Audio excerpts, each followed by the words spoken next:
आने वाली वीडियोस को फ्री में देखने के लिए चैनल को सब्सक्राइब करें और इस बेल आइकॉन को भी दबा दें। खोलने के बाद इस तरह रख लेना है आपको। ये जो आपका ये पोर्शन है इसे यू निकालेंगे तो ये आपका निकल जाएगा। सिर्फ इसी बस का काम है, बाकी इसको साइड में रख देंगे। इससे कोई अपने को खास मतलब है नहीं।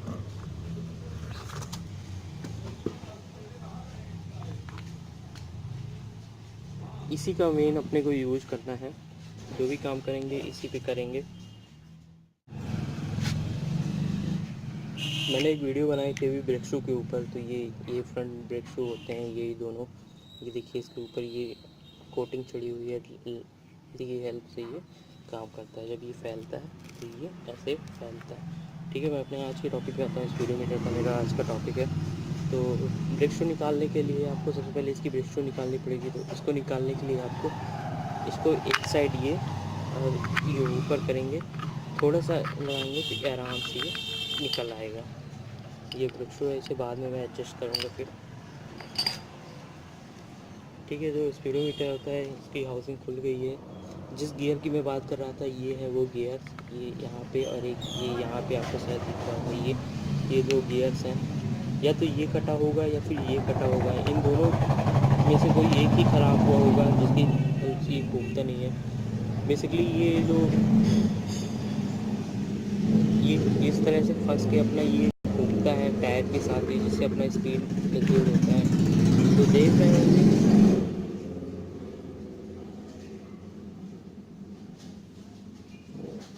देख रहे होंगे कि ये यूँ घूम रहा है, लेकिन ये नहीं घूम रहा है। देखिएगा, इसको मैं घुमाऊंगा, उसके बगल वाले को ध्यान से देखिएगा, वो घूम नहीं रहा है। ये अब घूमा, ये देखिए फिर रुका। ये निकल नहीं रहा है। इसको मैं पेचकस से निकालने की कोशिश करता हूँ। ये इसका मेन गियर है जो कि टायर के साथ घूमता है। टायर के साथ बोले तो ये यहाँ पे जो जो खांचे दिख रहे हैं, ये जो खांचे, इन्हीं में ये ऐसे बैठ जाता है ये। और ये ऐसे फंस के ये गोल गोल ये भी घूमता है। ठीक है, ये तो निकल आया है। इस पे एक बुश एक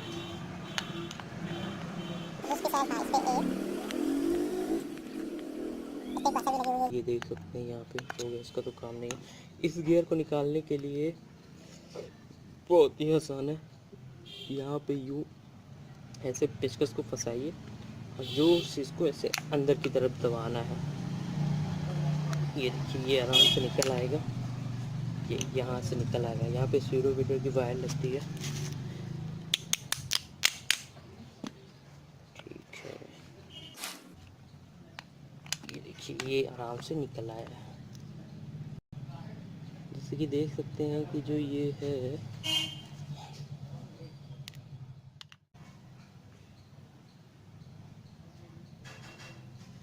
ये जैसे आप देख रहे हैं, ये यहाँ पे कटा हुआ है। इसको चेक करने के लिए आपको ऐसे यूँ इसके ऊपर ऐसे उंगली अगर आप फेंगे तो आपको पता चल जाएगा। बीच में ये गैपिंग आ गई है। ये जो इसके कांटे हैं,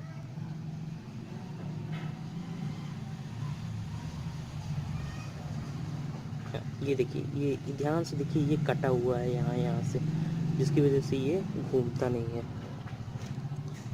ये ऐसे फंसा रहता है। जब ये घूमता है तो इसको भी घूमना चाहिए, तो ये घूम नहीं रहा है। इसको पूरा नया लगाना पड़ेगा।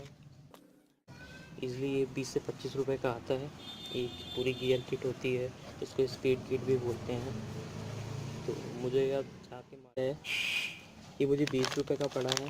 29 रुपये MRP है, पर ये मुझे 20 रुपये में ही मिल गया है। तो मैं इसको नया लगा दूँगा।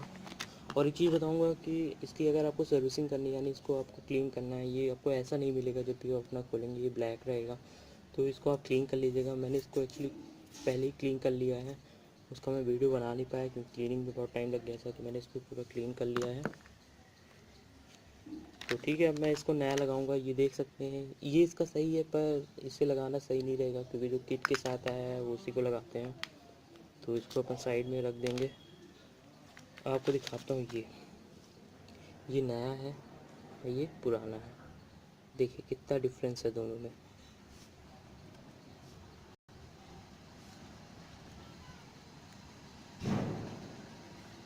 देखिए दोनों में कितना डिफरेंस है। ये नया, ये यहाँ से कटा हुआ है, यहाँ पे देखिए बिल्कुल प्लेन है, तो ये कटा हुआ है। जब ये कट जाता है तभी ऐसा प्रॉब्लम आता है, यदि घूमेगा ही नहीं तो जाहिर सी बात है कि स्पीडोमीटर केबल भी नहीं घूमेगी। तो इसको भी अपन साइन कर देंगे, और इसे लगाने से पहले एक बार इस पर अच्छे से ग्रीस लगा लेंगे, क्योंकि सिंपल सी बात है कि जब घूमेगा तो कटेगा, प्लास्टिक का है।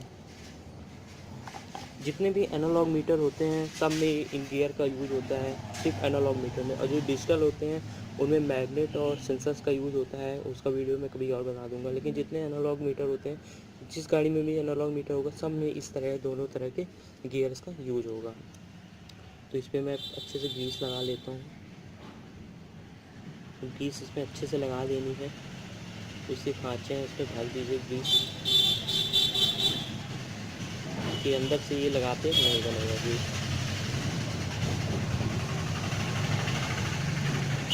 इस तरह से ग्रीस लगाइए, इस पर भी ग्रीस लगा दीजिए। जो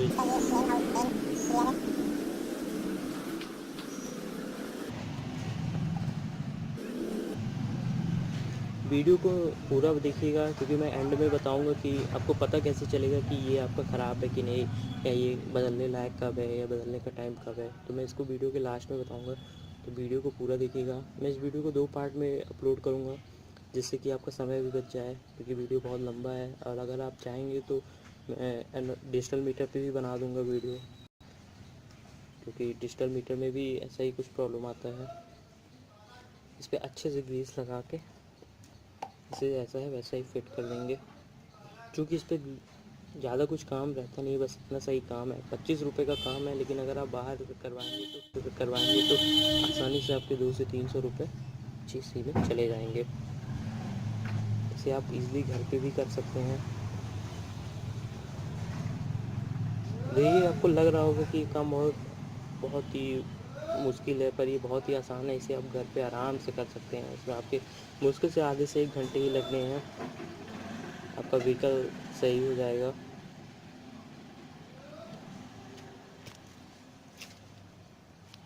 ये मैं प्लेजर के ऊपर कर रहा हूँ, लेकिन अगर आप चाहें तो इसे मैस्ट्रो या फिर एक्टिवा, जो भी स्कूटी है आपके पास, जो भी, इसमें भी एनालॉग मीटर लगा हुआ है। इजली सबका प्रोसेस सेम ही रहने वाला है,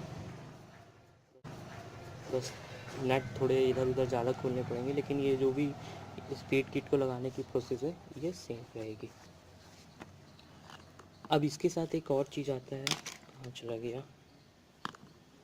ये छोटा सा हाउसिंग है जो इसको इसके अंदर दबा के रखता है। ये यहाँ पे जाएगा, ये इसके अंदर जाता है, दिखाता हूँ। ये कुछ इस तरह से फंस जाएगा इसके अंदर, ये ऐसे फंस जाएगा। इस पर भी थोड़ा सा ग्रीस लगा लेंगे। इस पर आपको मूवी ऑयल का यूज़ नहीं करना है, क्योंकि मूवी ऑयल ज़्यादा दिन तक रहेगा नहीं, और जो बैक है वो आपके ड्रम पे भी जा सकता है, जिससे आपके ब्रेक्स काम करने बंद कर देंगे। इसको वापस फिट करने का प्रोसेस भी बहुत आसान है। बस इसको, ये जो हिस्सा है इसका, ये लंबा वाला हिस्सा है, ये अंदर साइड रहेगा, और ये जो इस पर गैप है ये बाहर की साइड रहेगा, इसी में वायर फंसती है।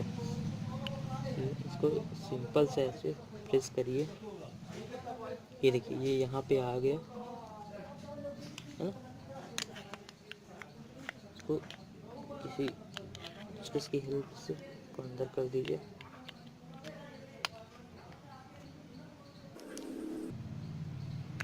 ये देखिए ये अंदर चला गया। अब इसके बाद ये हाउसिंग को आपको इस पर फिट करना है। हाउसिंग फिट करते समय ध्यान रहे कि बिल्कुल सीधा फिट हो। इसके लिए आप इस तरह का पेचकस का ही यूज कर लीजिए। ये इसको थोड़ा सा जोर से प्रेस करेंगे तो ये चला जाएगा अंदर। एक चीज़ और बताऊँगा, जब भी आप मार्केट जाएँ लेने, इस किट को मार्केट जा रहे हैं लेने, तो आप अपने गाड़ी के नाम बताने के साथ उसका मॉडल ईयर भी बता दीजिए कि वो कब मैन्युफैक्चर हुई है। जैसे मेरी स्कूटी जो वो 2009 की है, तो मैंने ये बोला था कि मुझे 2009 का स्पीड किट चाहिए, तो उसने मुझे 2009 का ही दिया है। क्योंकि जैसे जैसे मॉडल बदलते हैं वैसे वैसे इनकी साइज़, इनका जो भी इनका मेजरिंग पॉइंट रहता है वो चेंज होता रहता है। तो देख सकते हैं ये पूरी तरह से फिट हो गया है।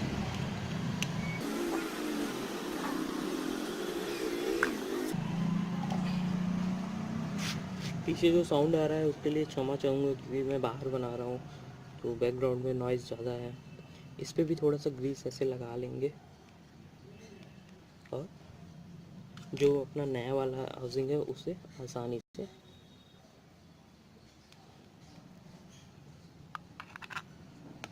से इस पर फिट कर देंगे।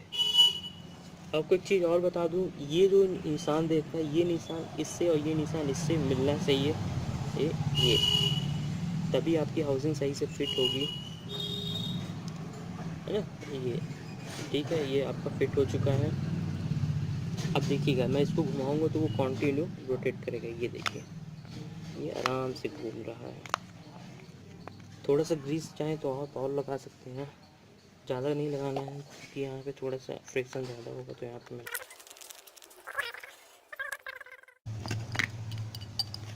इस पर किसी तरह का ऑयल वगैरह नहीं यूज़ करना है, क्योंकि ऑयल लगाएंगे तो फिर ये काम करना बंद कर देंगे। बाबा ब्रेक शू असेंबली को फिट करने के लिए इसकी स्प्रिंग्स लगाना थोड़ा मुश्किल है और ये टाइम लेगी, पर ये हो जाएगा।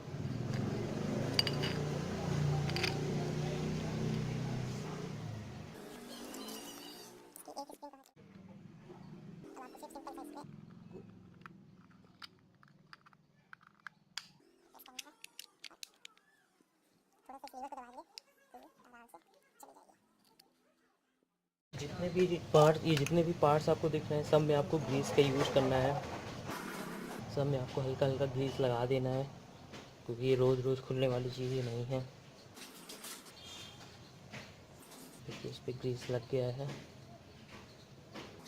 जैसा मैंने पहले ही बताया था कि आपसे अच्छा आपकी गाड़ी कोई और नहीं बना सकता है, चाहे कितना भी अच्छा मैकेनिक आप क्यों ना दूँगे, लेकिन आपसे अच्छी गाड़ी और कोई दूसरा नहीं बना सकता। ठीक है, तो टायर लगाने का वापस टायर लगाना शुरू करते हैं। वापस टायर लगाने के लिए सबसे पहले तो आपको ये जो आपने ये असेंबली निकाली थी, इसको वापस आप ऐसे यूँ रख के घुमा के आपको चेक करना है कि हाँ, जो मेरा ब्रेक शू है वो सही से फिट हुआ है कि नहीं। जैसे ये फ्री घूम रहा है, यानी ब्रेक शू सही से फिट हो गया है। अब आपको एक चीज़ ध्यान रखनी है कि ये जो हिस्सा है, ये जो खाँचा दिख रहा है आपको, ये जो खाँचा, ये इस खाँचे पे जाके फिट बैठना चाहिए। यहाँ पे जो ये खाँचा है, ये दिख रहा होगा, इस खाँचे पे फिट बैठना है। तो सबसे पहले जो भी हमने इसको खोला था, इसको सही से ऐसे ही फिट कर वापस फिट कर लेंगे। पहले ही बता दूं कि हाथ आपके बहुत गंदे होने वाले हैं, क्योंकि इस पर ग्रीस और जो भी ऑयल वगैरह लगा रहता है सब इसी में लगता है।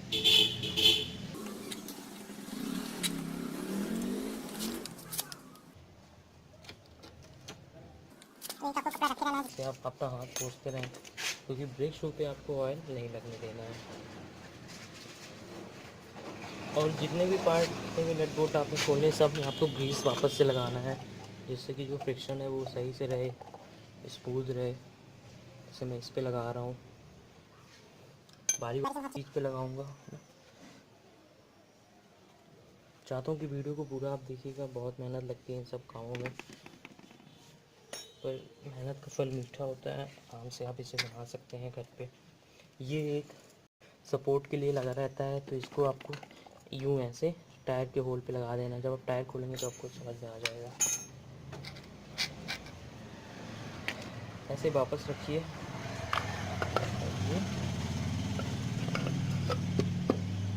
यूँ रख के इसको, टायर को आपको नहीं उठाना है, सिर्फ गाड़ी को आपको नीचे करना है। ये खुद ब खुद आराम से फिट हो जाएगा, जैसे कि देख रहे हैं। थोड़ी दिक्कत तो होने वाली है में।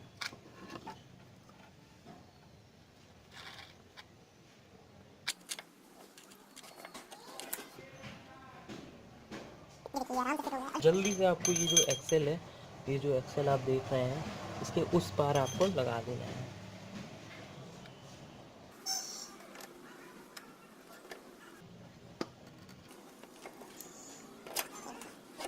यहाँ पे हो गया। सबसे ज़्यादा दिक्कत आपको यहाँ पे आने वाली है, क्योंकि ये भी खुला है और ये भी खुला हुआ है। तो कुछ नहीं, आपको सिर्फ गाड़ी को नीचे ऐसे यूँ झुकाना है और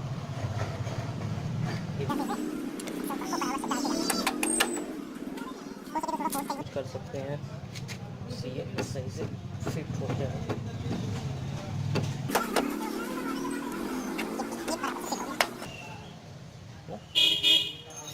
थोड़ा सा चोट करेंगे तो ये सही जब आपका ये यहाँ आ जाए तो आपको टायर को घुमा के देखना है कि आपका टायर फ्री घूम रहा है कि नहीं। मेरी फिट हो गया है, ठीक है। आपको अगर आप बाहर से करवाते हो तो आराम से आपके 250 से 300 रुपये आराम से आपके लगने ही लगने थे, और जब आपने घर पे ही कर लिया तो सिर्फ 25 रुपये में आपका काम हो गया। मैंने पहले ही बताया था कि जितने भी एनालॉग मीटर होते हैं सब में गियर्स का यूज़ होता है, पूरा मैकेनिकल वर्क पे काम करता है। अगर आपका इग्निशन बंद है और अगर आप टायर घुमाएंगे तो आपका स्पीडोमीटर काम करेगा। ये अगर आपको भरोसा न हो तो आप अपने घर पे करके देख सकते हैं। जो भी आपके घर में गाड़ी है उससे आप करके जरूर देखिएगा। इसे जितना आप कस दें, क्योंकि ये अगर ढीला रहेगा तो हो सकता है टायर आपको खुल जाए, तो मैंने अच्छे से कस दिया है।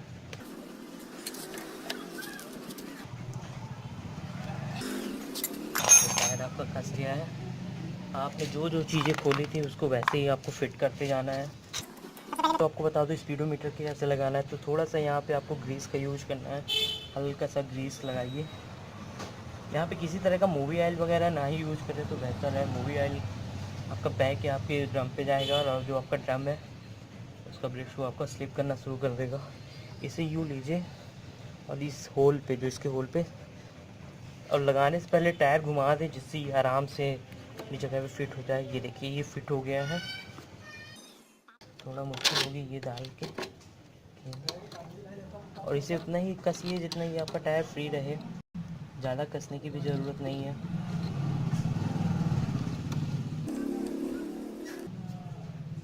और इस नट को आप हाथों से भी कर सकते हैं। अगर आप गाड़ी का मेंटेनेंस बराबर से कर रहे हैं तो ये आराम से खुल भी जाएगा और बंद भी हो जाएगा।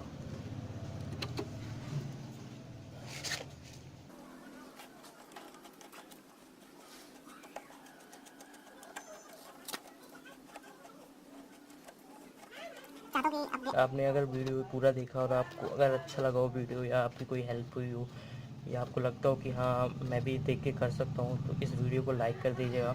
अगर वीडियो ना अच्छा लगा हो तो डिसलाइक भी कर सकते हैं, लेकिन अगर डिसलाइक कर रहे हैं तो आप नीचे कमेंट्स में बताइएगा ज़रूर कि आपको क्यों ये वीडियो बुरा लगा या अच्छा नहीं लगा। और अगर आपके कोई मन में डाउट है, अगर आपका फिर भी नहीं चल रहा है, तो आप नीचे कमेंट्स करके पूछ सकते हैं। इस वीडियो को शेयर कर दीजिएगा और साथ में चैनल को भी सब्सक्राइब कर लीजिएगा, जिससे कि इस तरह की वीडियोज़ आपको रोज़ देखने को मिल जाएंगे। और अगर आपको कोई भी वीडियो बनवाना हो तो आप मुझे नीचे बता सकते हैं कमेंट्स करके, ठीक है। जैसा मैंने इसको खोला था वैसे ही इसका पूरी हाउसिंग को मैं बंद कर दूंगा। से ये हाउसिंग हाथ को गंदा होने से बचाती है। ये नीडल है, इस पे आप ध्यान दीजिएगा। जब मैं टायर घुमाऊंगा तो ये भी मूव करेगी, आप देखिएगा।